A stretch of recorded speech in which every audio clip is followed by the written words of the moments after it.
What's up, Fig fam? Welcome back to the Fig Heel YouTube channel. And today it is Friday, which means it's time to take a look at all of the wrestling figure news and reveals from this week. We got WWE, we got AEW, and we even got some independent stuff. So stay tuned because if you are a modern day collector, there's some things you're going to look forward to.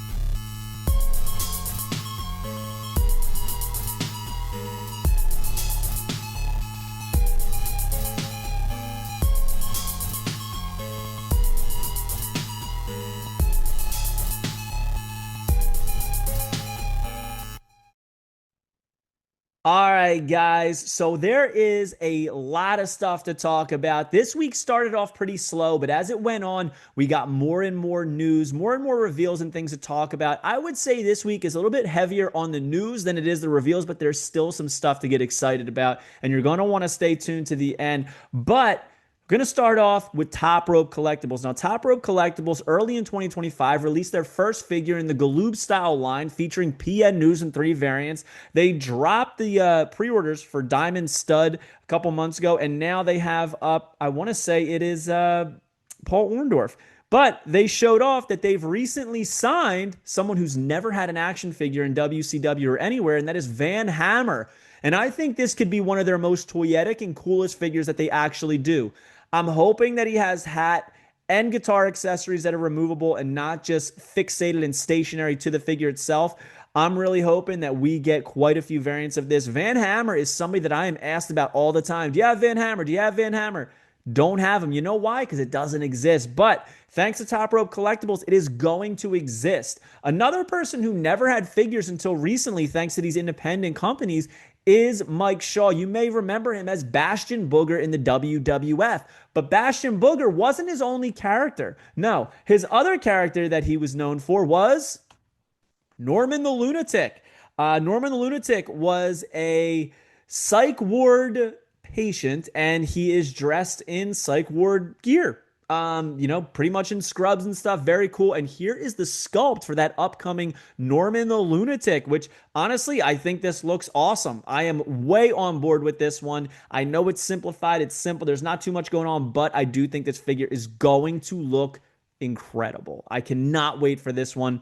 A lot of fun here. Shout out to everybody over at Top Rope Collectibles for all of their making this work, really trying to stick to that WCW era and really finding guys who've never had figures. Now, the next person has had figures, Buff Bagwell, but never is Marcus Alexander Bagwell. And here is that 3D printed prototype of what it's going to look like in scale with an original Tom Zenk. I mean, this thing is painted to look like the unreleased orange, but also next to their Top Rope Collectibles, PN News. So I would say this thing looks very much in scale and excellent. I mean, even look at the boots. It's almost identical to that of Zenk's. So cannot wait for this. And they also showed this little artwork of Marcus Bagwell and Too Cold Scorpio. So we already knew what Marcus Bagwell's sculpt looks like. Now we know what Scorpio's looks like. I believe these are going to be a 2-pack. So Marcus Bagwell is going to have his own figure. Scorpio is going to have his own figure, but they're also going to do a 2-pack of these two, which I think is a great idea. It's very much in line with the original Galoob line. They had, the Steiners single and then the Steiners in 2-packs. Arn and Rick single, Arn and Rick in 2-packs. Doom, same thing. So it's very in line with the original action figure line of Galoob, so I am here for it. We also saw some prototypes of the upcoming Big Rubber Guys Demolition. Now, they were in Series 2 of the Big Rubber Guys, and the paint just wasn't there. They weren't excellent. These make everything right. We got Crush, Smash, and Axe, all three with their tongues out. All three with newly sculpted bodies and helmets. I cannot wait for these. This picture was from TTD Wrestling on Instagram. He is a designer for Big Rubber Guys. Great guy, great artwork, a must follow, and he showed off these prototypes, which I think are so money. I saw a couple of people commenting that they don't like that the eye makeup doesn't reach their eyes. It didn't. That's not how they wore their makeup. I also see people saying that they wish Smash had the elbow pad over his bicep. At the time they become a trio, he was not wearing it that way. So these are very accurate. I'm very excited for these though. Also coming from Major, we saw that TNA is now selling Major buddies of Joe Hendry at live events. These have not shown up on the TNA merch site, but I'm sure they eventually will, as these buddies are so lightweight and compactable in those air vacuum bags that I really do think that we're going to be seeing these online. So I would love to get some more pictures of the front and back, but only time will tell when those pop up. Also, the Rizzler has officially started hitting customers. My man Dougie Nunya at Dougie Nunya on Instagram does some great stuff, great photography. He showed off his Rizzler, and man, I gotta say, Dougie Nunya is taking better studio shots of merchandise and figures and products than some of these professional photographers. So shout out to him for that. But man, this Rizzler is awesome. It is basically the exact same size as the -1 figure. So I kind of regret not getting this. But another figure from the Micro Brawler line by Pro Wrestling Tees, Mystico. Only 500 made. It's available now on ProWrestlingTees.com. Official CMLL release right here. And some of you may know, this is the original Sin Cara. After he left WWE, went back to his original gimmick of Mystico. So very cool. And then another independent pro wrestler has signed up to get 500 limited edition Micro Brawlers made of themselves, and that is Josh Breezy. Now, Josh Breezy, I believe, is a graduate of the Nightmare Factory. He's a big Hardy fan, has one of the best Hardy Boys action figure collections out there, if not the best. This thing has so much going on. Championship title, the braids, tongue out, face paint, icon on one side, same thing on the pants. I mean, he's got some really cool stuff going on here, and I wish him the best. Josh Breezy on Instagram, and he has a link to his website where you can pick that up if you are interested. There's like autographed ones and all different bundles, so good for him. And then now moving on to AEW stuff. Jazwares Vault's next drop is going to be on June 25th at 12 p.m. Eastern Standard Time, and it is going to be for the top guys. Ring of Honor FTR 2-pack. We saw this thing, I don't even remember what event, but we saw this, on display, and now it is here with those jackets. I love that they have the actual jackets.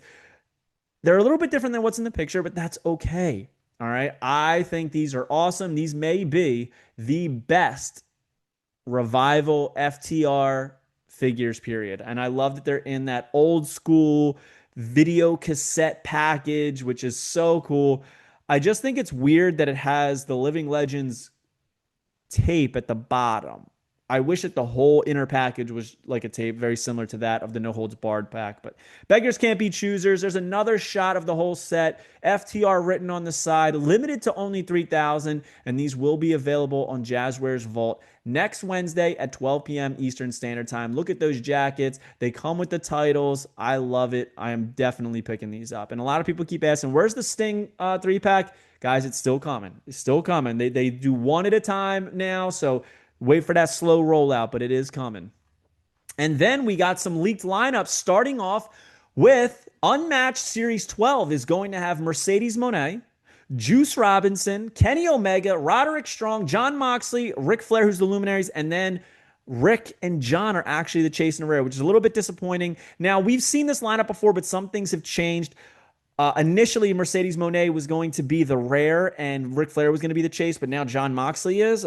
These are from Walmart. These are Walmart listings. It's kind of strange that Jon Moxley is constantly getting Rare and Chase figures. It's kind of unnecessary because he doesn't change up his look enough to warrant it, in my opinion. I really think Mercedes deserved this one, but excited to see what that Ric Flair looks like. I hope that he comes with a cloth goods robe. We also saw Unmatched Series 13. We did not know that these were coming. So this is a whole new lineup. Malachi Black, Matt Jackson, Nick Jackson, Hook returning to the line, which shocked me. Kyle Fletcher, which if you remember at the beginning of the year, I said my most wanted figures of 2025, and Kyle Fletcher was one. And I said I would like for it to have both a hairhead and a shaved head. So I really hope that happens. He's going to be the Chase in this set. And then Deonna Purrazzo is joining the AEW line, and she's going to be the rare. So this is a great set, in my opinion. I think those Young Bucks could be excellent. Malachi Black's last figure in the AEW realm. Hook getting a new figure. Deonna Purrazzo, and of course that Kyle Fletcher. This is going to be money, guys. And we also saw Unrivaled Series 18. Now, we've known about this, but there's a couple changes here. So we're going to talk about a Mark Briscoe. We knew that. Okada, we knew that. Mariah May, we knew that. Samoa Joe and Jack Perry, we knew that. But Jeff Jarrett is replacing Penta in this series. So Last Outlaw Jeff Jarrett is pretty cool. We're also going to have Mark Briscoe be the rare, which I'm excited about. And Mariah May is going to be the Chase. So I have to get both Mark Briscoes. I'm a big Briscoe Mark, and it's a must get for me. So then this was a little bit of a head scratcher. Funko is now dropping pop mugs for WWE, and this is an Ultimate Warrior Funko Pop mug. It looks cool. It's awesome. I'm wondering if this is like very, very large and oversized, or just a typical mug. Oh, there it is right there. 16 ounces ceramic. So this is an easy pass for me, but if you are a big coffee drinker and you need a new mug, hit up Funko, because they're going to be dropping some WWE ones. Speaking of WWE, my man, MBG1211, who shoots all of the covers for my wrestling figure encyclopedias, he received this. So the one on the left, Finn Balor, with the snarling head scan, closed mouth, and different hairline, that he got from Amazon.com. And it is not resealed. It's everybody wants it. It's a repack. It's a repack. Matt has been doing this as long as I have. He is a pros. He inspected this package completely. He showed me. We talked about it. This thing was not opened. Now, the one on the right is what he received at Walmart on pegs, and that is what was advertised, that teethy head sculpt, which I don't really like. So I'm curious if they are doing a running change, or if this is just an error. I really don't see somebody replacing a bad Finn Balor head with a good Finn Balor head. I just don't see it. But like I said, this thing was sealed. This isn't the first time that Mattel has done running change of heads on basic style figures. In this case, it's Main Event. They've done it with Zack Ryder in the past and a couple others. So very curious to see if more of these pop up, or it's just an isolated incident. Foco, who hasn't really been dropping much, dropped a new WWE Magazine Collection bobblehead of Batista from the old WWE Magazine around WrestleMania 23, where he's bending the WrestleMania sign. This is limited to 100. I do think that Batista looks good on it. It looks like him in the head. The tattoos aren't great. The hands look very, very fake. This is not a memorable magazine cover, but whatever they want to do. So if you're interested in this, it is available now on Foco. And last but not least, quite a few WWE lineups leaked this week, and I talk about them in complete detail on a YouTube video that I just dropped yesterday. So make sure you go and check that out. I will link it in this video. There should be a link at the very top of this right now as we speak. I'm talking elites, main events, 2-packs. There's a lot of stuff to talk about. And now we know where some of these figures you see on the screen are going. Austin Theory, Carmelo Hayes, Obafemi, Alba Fire, and that Tonga Loa, which I'm excited about with the eye patch. So make sure you go and tune into that video, because there's a lot of information for you to unpack there. So make sure you comment below your favorite thing that we revealed this week, and let me know what you're looking forward to most in 2025. Hope you guys like this video. Don't forget to subscribe. Make sure you pick up the Wrestling Figure Encyclopedia, available now on Amazon.com, or simply go to heelbooks.com. And make sure you join Whatnot at whatheel.com, and you will get $15 off your first purchase. We'll see you on the next one, guys. Thank you for joining me. Fig Heel out. Are you a wrestling figure collector of WWE Mattel, AEW Jazwares, and everything in between? Then you need Fig Heel's Wrestling Figure Encyclopedia, the modern edition, covering all releases from 2010 to present day. Featuring over 5,000 photos of action figures from the hottest brands, including independent toy makers. Keep track of what you have, want, and need, including loose, mock, and overall collection value. With Shots by Matthew Goldberg, the wrestling figure encyclopedia is a must-have for collectors. Premium full color and value black and white editions available now on Amazon.com. If you enjoyed this video, don't forget to like, comment, and subscribe. Follow me on Instagram, TikTok, and Twitter at FigHeal. Pick up my book series on Amazon and my merchandise on ProWrestlingTees.com/FigHeal. Join my official sponsor, Whatnot, at WhatHeal.com and receive $15 off your first purchase.